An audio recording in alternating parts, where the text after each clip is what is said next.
We will now be beginning a second session on financing and investor priorities in responsible renewable energy.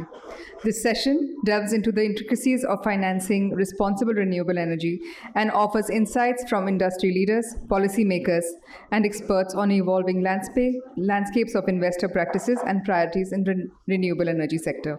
This session will be moderated by Mr. Tushar Thakkar. Mr. Thakkar is a partner at the Blended Finance Company, where he leads the conceptualization, design, and execution of transactions that brings together different pools of capital to achieve developmental goals. Tushar leverages over 19 years of prior experience in investment banking and blended finance-focused strategy consulting. May I please invite Mr. Tushar on the dais? Can we have a round of applause for a moderator, please? Thank you. We have two speakers joining us for this session. We have Mr. Harsh Singhal, Senior Investment Professional. May I please invite you on the dais? Our second speaker, Mr. Radhakrishnan Ramachandran, MD, Acconia Energia, who will be joining us online. Hey. Mr. Tushar, I hand over the dais to you to begin the session. Hello. Hello. Yeah. Thank you very much, and thank you for the introduction.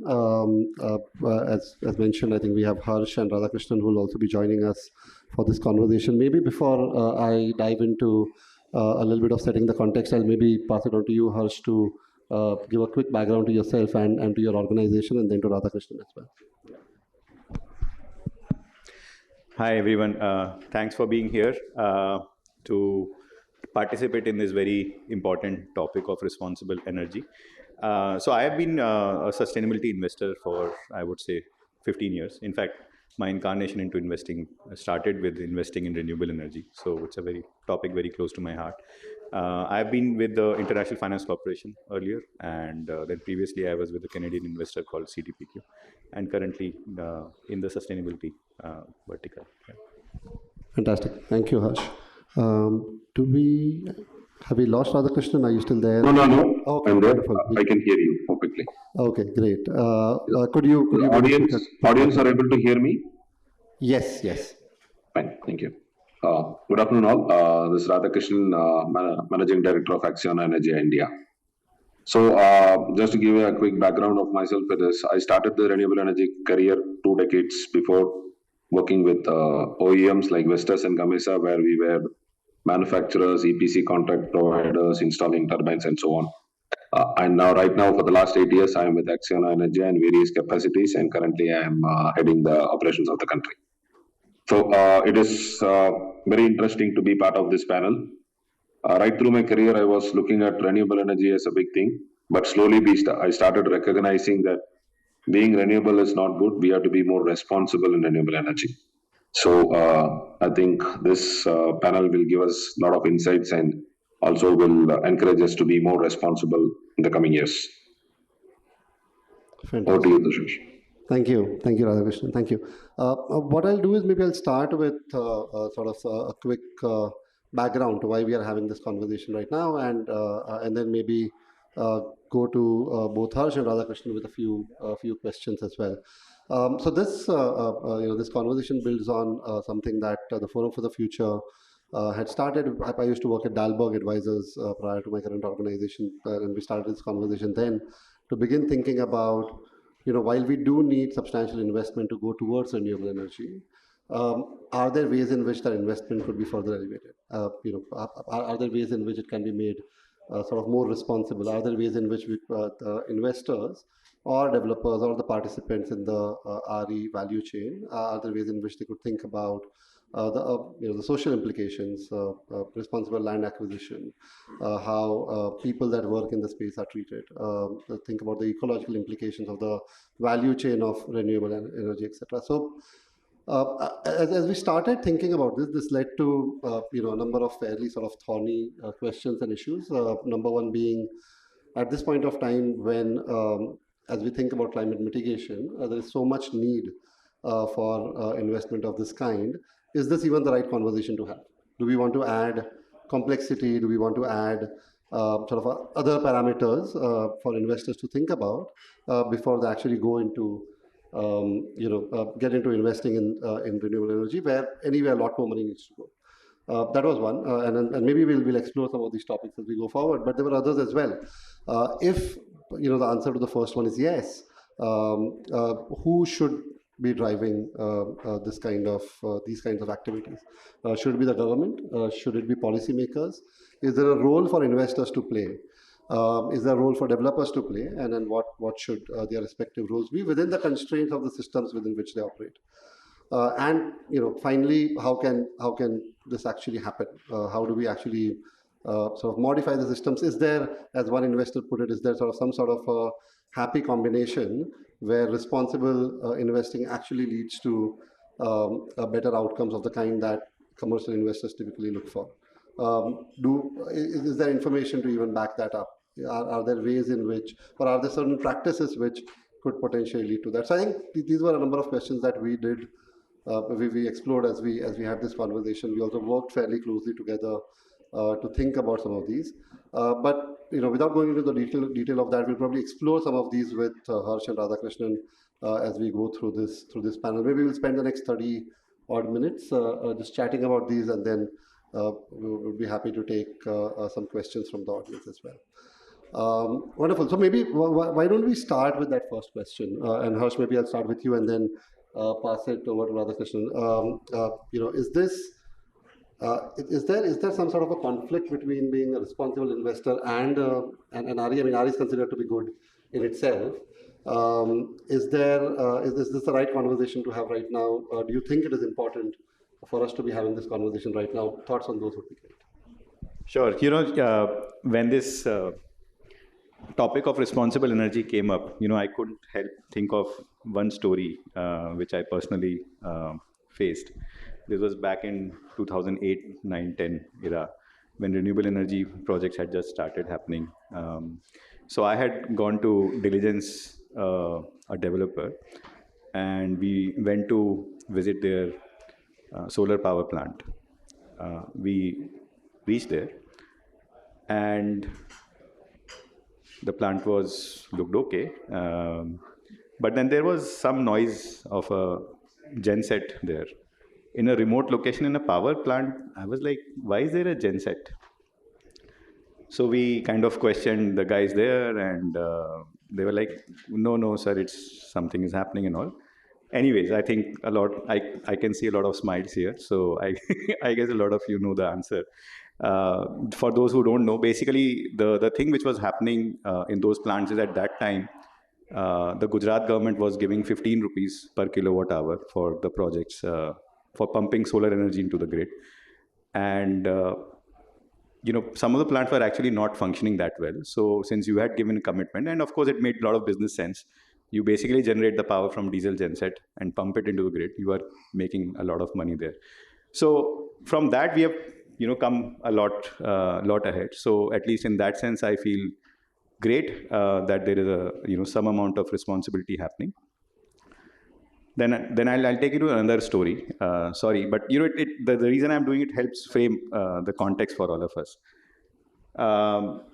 So we had actually given money to a coal-based power project developer. In my organization, we had almost put a clamp down on doing any thermal power projects. So we had a commitment given, but we were saying, probably it's not the best thing to disburse it for a thermal power plant. So then the developer said, okay, we are also developing a lot of solar power plants. So why not you give money for the solar power plant? We thought it's a great idea. So again, we went to a site which we were thinking we will finance. And we reached the site. And I have to say the conditions of labor on that site were pathetic. And my colleagues who were with me, who were looking at ESG, they just asked me the question, do you think this is a project we should finance? And I couldn't say anything, I mean, before seeing that site, I was like, hey, we have got a great opportunity, like a typical investment person, right? And I really couldn't look into their eyes also. So, this is another aspect of responsibility.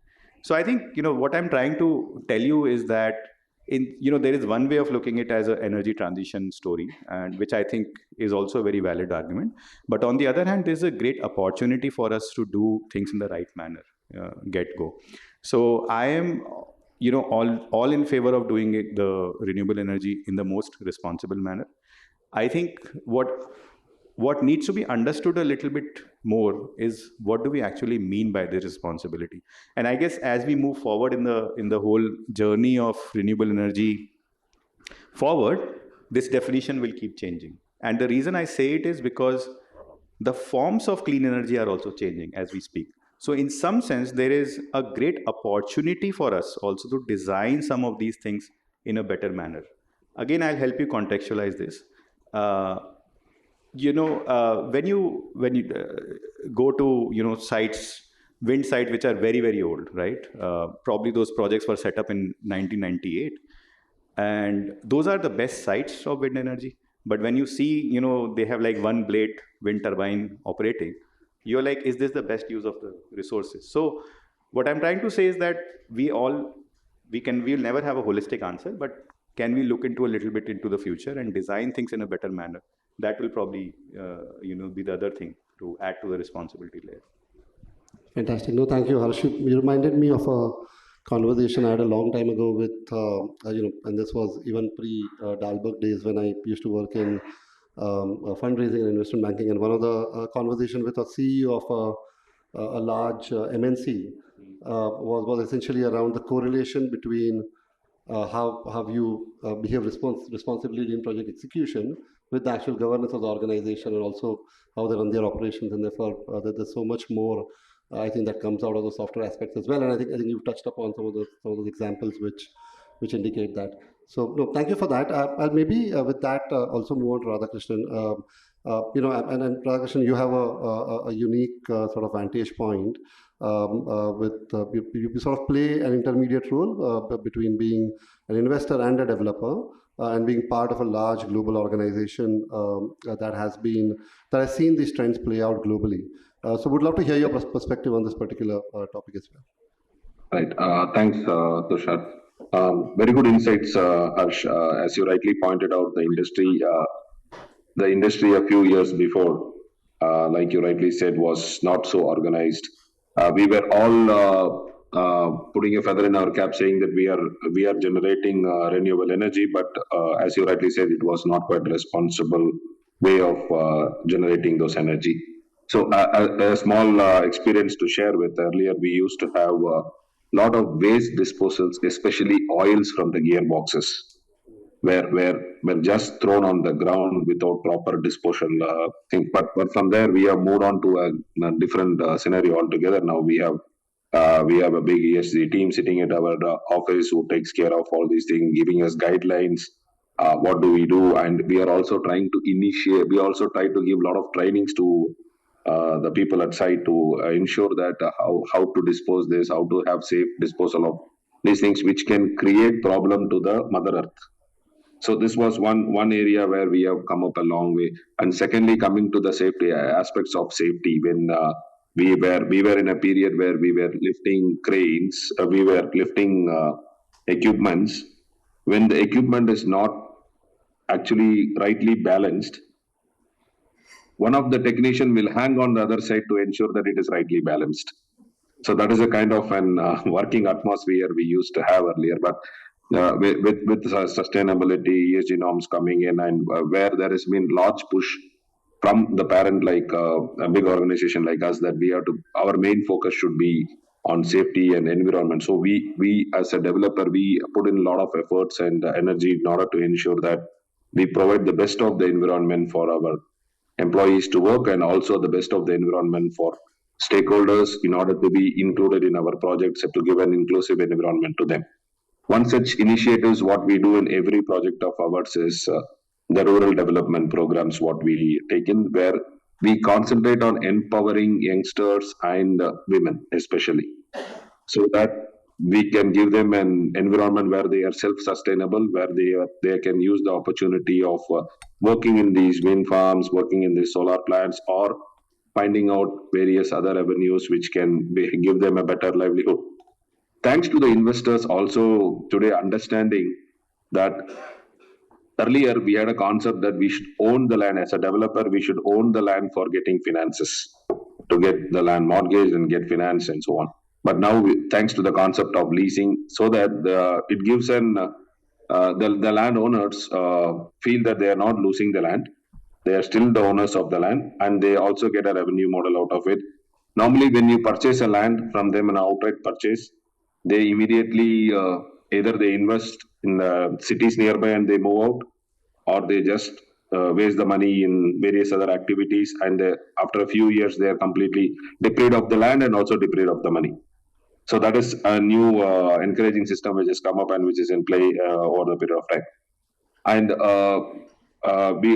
in the period we also have developed, we are also recognizing that what is the importance of reusing all these materials. No, now we, like Harsh rightly pointed out, we are seeing good sites, highly resourceable sites, having the equipments with a lower technology where we are not able to maximize the efficiency of these plants. We have already started replacing these turbines with a superior technology turbines.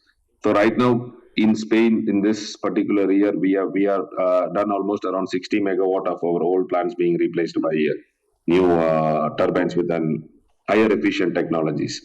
So, we were discussing that this also needs a lot of push from the government and the policymakers, because there are certain constraints in these repowering systems of repowering to be in full-fledged in removing all these old turbines and putting back the new turbines. So these are all the various areas we are focusing on, and it is highly interesting to see now investors are also pushing on these lines. They want us to be more responsible. They have given some importance to ESG and sustainability, and I can proudly say that Acciona is continuously for the last 7 years in Dow Jones Index, Sustainability Index, we are number one for the last 7 years.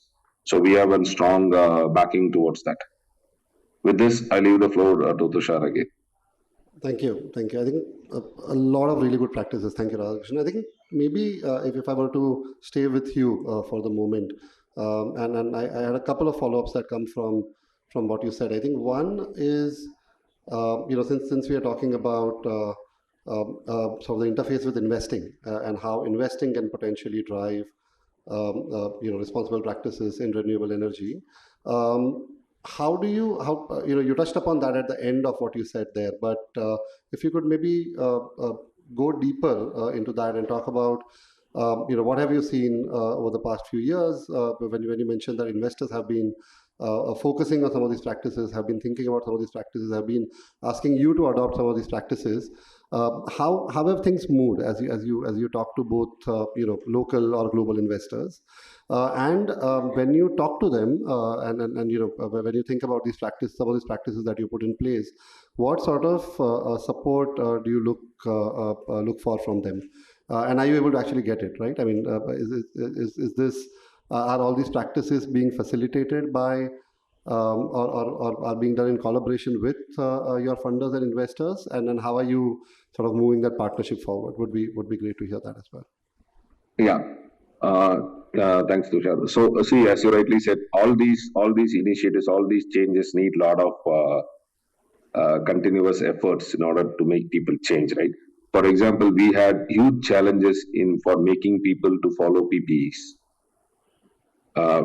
We were handling tons and tons of materials, but we had employees at site who were not ready to follow the PPEs, especially the local laborers we bring in. They were not ready to wear shoes, they were not ready to wear helmets, jackets, and so on.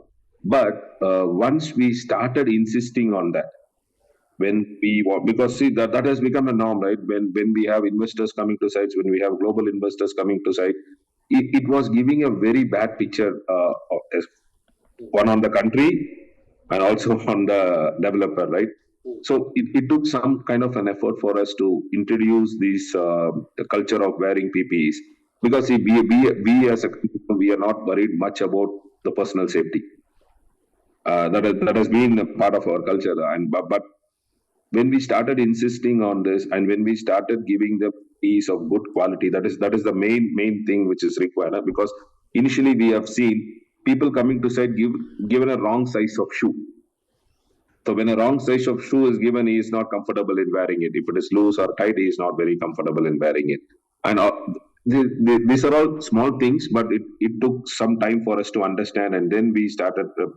Then there came in the concept of that we always started budgeting that there is a certain amount of money needs to be provided to your subcontractor, additional to whatever he is providing to you, in order to ensure that they provide the correct PPEs to this. When we were penalizing them without giving them any incentives or any additional cost to it, they were not ready to follow. But when we were able to give them that, then earlier we used to hear that the employees are not comfortable in wearing these PPEs. But when the right size was given to them, now today the scenario is, if you ask them to work without a shoe, they are not ready to work without a shoe. They insist. So that is one thing which has been highly appreciable in today's scenario. And this was purely because of the combination of efforts from the developer and the investor. There was a high insistence from the investors that we need to come out of this. We cannot have a site which is working without proper PPEs, or we don't have a labor camp where it is comfortable. We were scenarios where we did not have toilets at site, where we had women and men working, and it was very difficult. So then when the ESG norms and the SDGs came in, then we had a set procedure being put in place that, okay, these are all the basic things which we need at site, without which we are not even starting the construction at site. Even the small stone is not put at site without all these checklists being fulfilled. We get a go ahead for this. And then, so initially, today we spend almost 2 to 3 months before starting a project in order to ensure that we are having all these points being covered, and it is being implemented at site before we start work. This also goes to the level of the local villagers, discussing with them, asking them their requirements, what do they want, how can we help them, and so on. So there are various other factors which come in, but all these things came in when there was a focus towards that from both the developer and the investor. Yeah. No, and maybe a quick follow-up, and before I come to you, Harsh, because this is, I mean, you clearly, I mean, as an organization, you believe that these things are important, and it's therefore valuable to actually pursue some of these practices. What did it take for you to also exhibit the same to the investors, right? I think one is, of course, perception when someone visits a particular site, but in and of itself, I mean, you've indicated this a few times that these practices are valuable and important because you've seen individuals, for example, who are now almost demanding that they have the right kind of PPE or shoes for them to work on the site. When you engaged with investors, what was the process? I mean, how were you able to also exhibit to them the value of doing something of this kind at their end? Because again, and this is probably the question that I'm also going to pose to Harsh right after. That all of these things at the end of the day often involve costs, right? And there are clearly benefits, but there's a timing difference between the costs and the benefits that come out of it. So how do you engage on this with investors or funders, and what has been your experience so far? And I'll come to Harsh right after. Right. Thanks, Tushar, for breaking the ice there, because that is something which is really a valid question. See, everybody wants the best of the things available, right? Best of the things, best of the environment to work, best of the conditions to be in place, and so on. See, now today the investor understands that these are all the basic things and which is already there in place. But when it comes to the real cost of it, or how a developer is getting benefited by introducing all these ESGs and SDG norms, we still have a gap there. The investor, like Harsh was mentioning, that yes, they have taken a decision that they will not invest in any plants which will put in more carbon footprints, or they want to be purely renewable, and so on. When we are talking about renewable energy, we have to also look into the concept of responsible renewable energy. Anything which is coming out with an adjective is not free of cost. So, for example, I can just give you a small map what happens when we wanted to have all these things in place to have an this is giving back to the society, right? So when we are putting all these to the place, you have a capex. Your capex will definitely increase by 2 to 3% for sure. When you are comparing two different projects, apple to apple, with minimum SDG and ESG norms just to satisfy the investors, and second is if you are comparing with an uh, everyday work is happening with all these SDG norms and ESG without any flaw. Not only doing it during the audits, not only doing it when the investors are visiting the site. If it is going to be round the clock, it is a change in culture and it is a continuous effort which goes into place. So it is going to have an effect of around 2 to 3% of your capex because you have to give them a good way of living, you have to give them good potable water, you have to give them good food, you have to ensure that you plant trees. See, today we are seeing that many of the developers, many of the investors coming up and saying that we are planting trees, but the ratio of the sapling converted to tree is not even around 5%. So we are doing this. We have been doing this for the last 2 years meticulously to see how much we can convert them into trees, and we have achieved now very recently about 60%. Still, we were able to achieve only 60% after having all the cooperation with the local community, with the forest, and so on. We are able to achieve only 60%. So to achieve the remaining 40% and also to move from 5% to 60%, there is a lot of effort to go in, and there is an around 2 to 3% of capex coming in. So when you look at 2 to 3% of capex coming in, it is almost your 5% drop in your tariff or 5% increase in your tariff, which is required for you to manage this increase in cost. So what happens is if you are participating in a bidding with this 2-3% of cost, that 5% drop in your tariff is a big gap. You are not able to compete with it. So this is where we look at investors should have some parameters to measure these SDG and ESG norms, whether they are following and what will be the impact on that. And if we have continuously demonstrating in our previous projects, then the investors can come up with an small reduced cost of debt or an increase in some kind of an incentive scheme will be highly appreciable for us, and it will give a lot of impact for people to become more responsible, because we can keep talking about responsible energy, but at last everything is money. Everything comes down to that. Fantastic. Yeah. No, thank you. And then Harsh, coming to you, I think, of course, I think your thoughts on what Radhakrishnan has to say. I think, but I want to touch upon one more thing before I pass it on to you. You worn a variety of different hats. I mean, you already spoke in your introduction around working with the DFI, being an investor yourself, and I know that you, having had many conversations with you before, you've been quite sort of vocal about the need for some of these practices to be adopted. Would love to hear your thoughts around both. Are you seeing a broader shift happening? I mean, if you were to wear sort of your a bigger hat of looking at the financial system at large, that is number one. And number two, I mean, just at your, I mean, within the work that you do, how have you been able to sort of maybe surmount some of these dissonances? Thank you. No, I think, it was very heartening to hear from Radhakrishnan about the practices which you've been following, and many congratulations to you, Radhakrishnan. It's not easy what you've been doing, and especially, you use the word culture, and I think that is the crux of it, and that's the hardest to build. So actually it starts from there, frankly. And, just coming to your question in terms of what is the broader shift are we seeing? So I would say definitely the financial system is moving towards giving more value to companies who are more responsible, right? And it is, you can always see that not only in this renewable energy industry, it's any industry you see.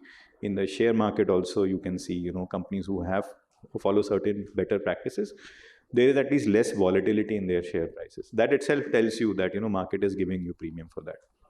So the word I always use, and going back to Radhakrishnan's point, is that money is everything. But when the money has to be looked at in value context.